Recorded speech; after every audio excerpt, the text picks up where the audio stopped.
work.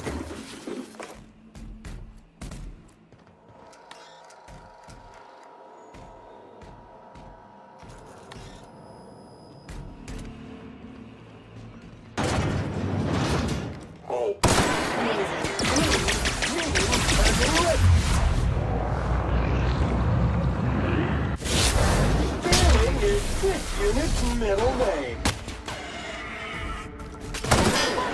Here goes nothing.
All germs and contaminants have been neutralized.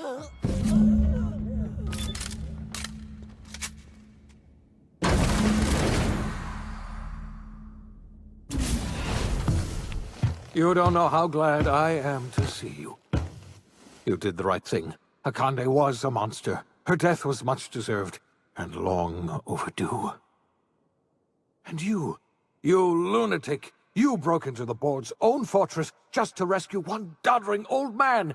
You are absolutely out of your mind, and I can't begin to thank you enough. I'm all right, thanks to you. Akande wanted my cooperation. I'm quite sure she would have beaten it out of me if you hadn't arrived. You've broken the board's stranglehold on this colony, and you saved my life. But there's still so much we have yet to accomplish. You and I are going to have to work harder than ever to save Halcyon. I'm afraid the situation is far worse than any of us ever anticipated.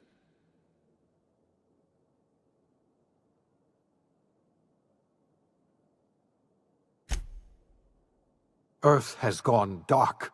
We haven't received a single message in 3 years. There's been no communication, no signals, nothing. 2 years ago, the Earth's Directorate's frigate disappeared on their way back to Earth. We don't know what they discovered when they arrived, or if they arrived at all. You mean we're all alone out here? Really alone? I'm afraid so, Miss Holcomb. Halcyon is the only home we have left. Returning to Earth is no longer an option. We're in serious trouble, my friend. Do you know what this means for Halcyon? We can't rely on Earth for support anymore. We've been cut loose. We're entirely on our own.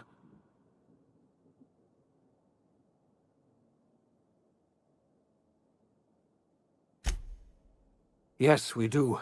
You've done a marvelous thing. You've succeeded where anyone else would have failed, including me. We must begin the revival process immediately, starting with the Hope's brightest minds, and then we're going to fix this damn colony, one problem at a time. We're going to need a leader, and I can't imagine a better person for the job than you. What do you say, old friend? Will you help us?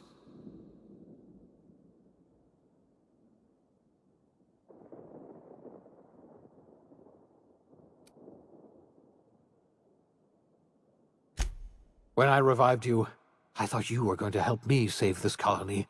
I was wrong. I had our roles reversed, you see. You're the one who's going to save us all. I'm just the one who set you on your path. You're the best thing to ever happen to Halcyon. If you want to take it upon yourself to lead this colony, you have my support. We're not a colony any longer, are we? Our last connection to Earth has been severed, and so we have been set free. Our future is uncertain, and no one knows what tomorrow holds. Exciting, isn't it?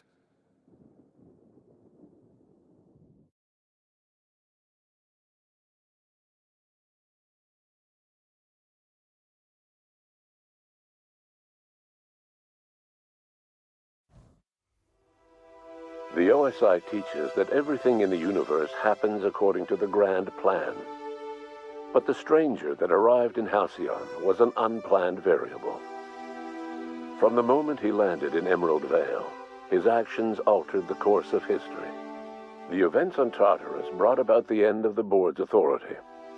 But the board's mistakes would haunt the colony for decades to come. The damage they left behind would require the work of a generation to repair. Dr. Phineas Wells began reviving a handful of the Hope's colonists. Engineers, scientists, technicians, and intellectuals. They were among the brightest minds the Earth had ever sent out into the stars. The Hope scientists and engineers woke up in a colony descending headlong into total collapse. With no way to return to Earth, they had no choice but to band together and devote themselves to the cause of saving Halcyon. The people of Halcyon were nothing if not hardy. In the absence of the board's authority, many of the colony's settlements banded together with a single purpose in mind: survival. Life was especially hard in the years to come. Some towns dissolved by attrition and starvation, but most of them found a way to carry on. In the years to come, Halcyon was forced to reckon with its newfound freedom. The board was gone, and for better or worse, the colony was responsible for its own destiny. Between MSI's worker-centric policies and the iconoclast's manpower, Sanjar and Zara were able to rally many of the Terra 2 townships to their cause. MSI's workforce swelled, and the iconoclasts enjoyed a significant surge in their ranks. The board was too distracted by infighting and internal politics to stop MSI from becoming a powerful corporation and a refuge for townships that might have fallen through the cracks. Consumed by paranoia, Lilia Hagen took sublight salvage in a controversial direction. openly accusing board officials of an extraterrestrial conspiracy. One day, an accident at the Groundbreaker's docking bay silenced her forever. Time would tell if her replacement could keep the Sublight family together. Adelaide McDevitt replaced Reed Thompson as the leader of Edgewater. She and her followers transformed Edgewater in their image. Anyone loyal to Reed was pressured into leaving town, and those who stayed behind adapted to her way of life. Adelaide transformed the old cannery into a new garden. The nearby Edgewater Cemetery provided a convenient source of fertilizer. As for Reed Thompson, it was said that he lasted exactly 2 days outside the walls of Edgewater. Years later, a marauder was found in possession of his hat. Under the leadership of Junlei Tennyson, the Groundbreaker held firm against corporate influence. The ship's mechanical stability gave Junlei the time to educate a promising generation of engineers schooled in her family's traditions. The future of the Groundbreaker looks promising. The rediscovery of the Hope and the abandonment of the lifetime employment program forced Byzantium to come to terms with some uncomfortable realities about the state of Halcyon. While Byzantines were reluctant to surrender the luxuries they'd grown accustomed to, the board's diminished authority gave them little choice in the matter. Nearly everyone had to learn to make do with less. Some even had to get jobs. It was a dark time indeed. Your influence shifted Ellie's perspective.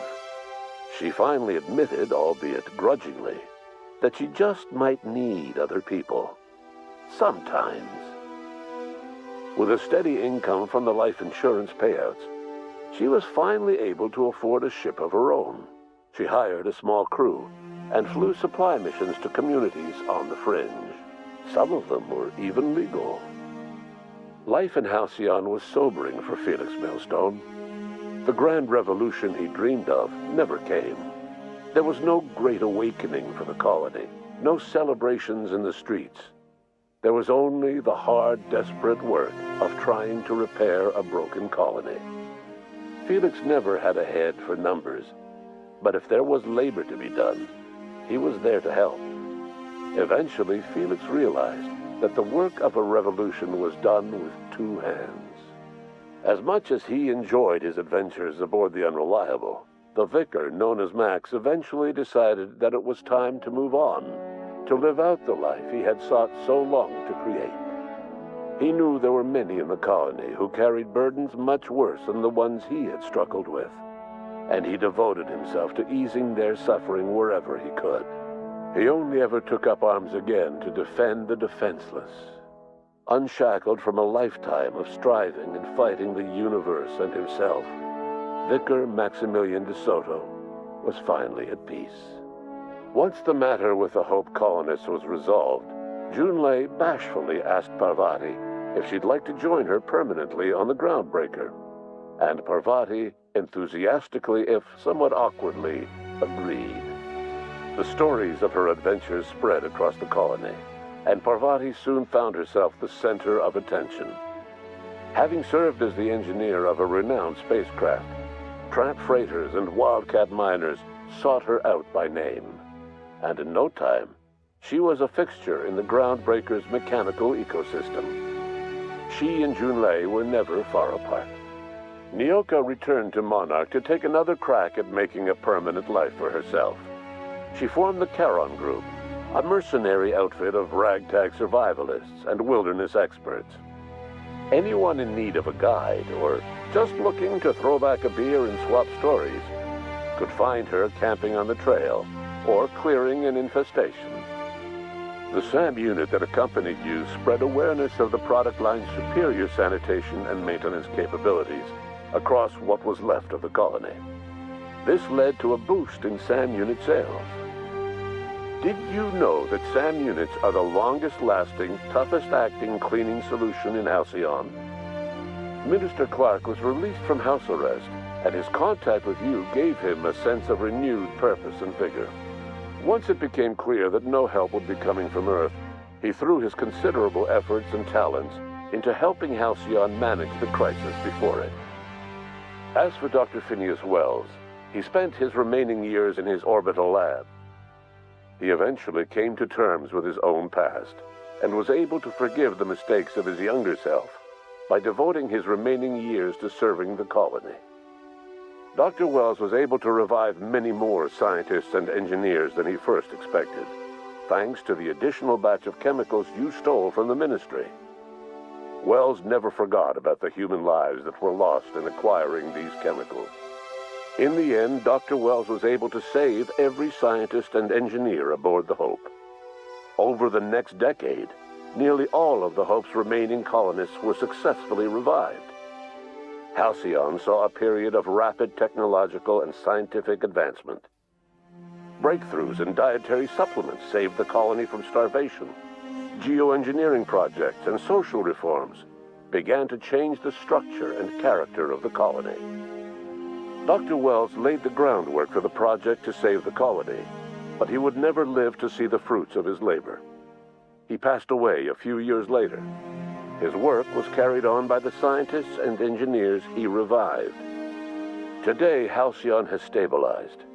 The people of the colony work hard to adapt to their new circumstances.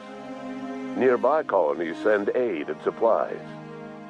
Life will never be easy in Halcyon, but for the first time in its history, there exists a sense of real, genuine hope about the future. And what about you, the unplanned variable in the history of Halcyon? Long after Wells passed away, you carried on his work with more energy, determination, and brilliance than he could ever muster. The years that followed were hard, but Halcyon survived by the efforts of the Hope's most promising colonists, the greatest of which was you. No one knows what's happened to Earth, and no one knows what the future has in store for Halcyon. All we know for certain is this: the name of the Unreliable and that of its intrepid captain will remain the subject of countless stories for years to come.